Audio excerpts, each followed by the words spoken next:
อีนางน้องสาวคนงามโปรดฟังทางนี้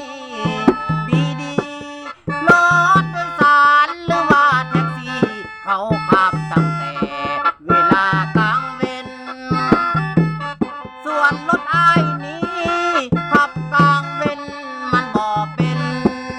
ยานตำรวจเขาปวดพบเห็นอ้ายต้องเป็นเวรจะถึงไหมฝืนขับไปนี้อุกใจเต็มทีเพราะยานความผิดยานกองร้อนหรือยานโปลีสก็เท่ากันหากเพิ่นจับได้หรือเพิ่นไล่ทันอ้ายต้องเสียเงินพันบางทีก็ต้องติดตาราง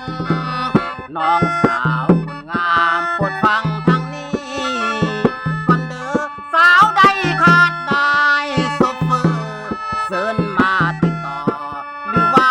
มาเมาอ้ายคิดเบิ่งแล้วบ่มีสาวใดจะมาเอาจะขอกลับคืนไปบ้านเก่าไปขับรถเต่าของแม่อีนาง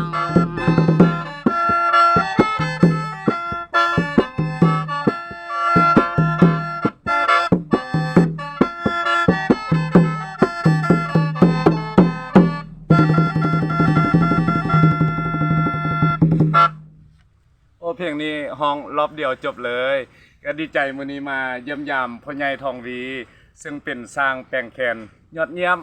เนาะแล้วก็ขอบใจที่สุดแต่ว่าลืมบ่ได้คือสปอนเซอร์ใหญ่ของพวกเราทางป่าแตนเนาะทางท่านพิวพรฮานข้าวจีแซบโรงงานผลิตข้าวจีที่สนับสนุนพวกเรามาขอขอบใจเด้อขอบใจนำพี่น้องที่ฮักแพงทุกท่านที่ติดตามรับชมมื้อหน้าฟังใหม่เด้อพี่น้องเด้อโจโจขอบใจ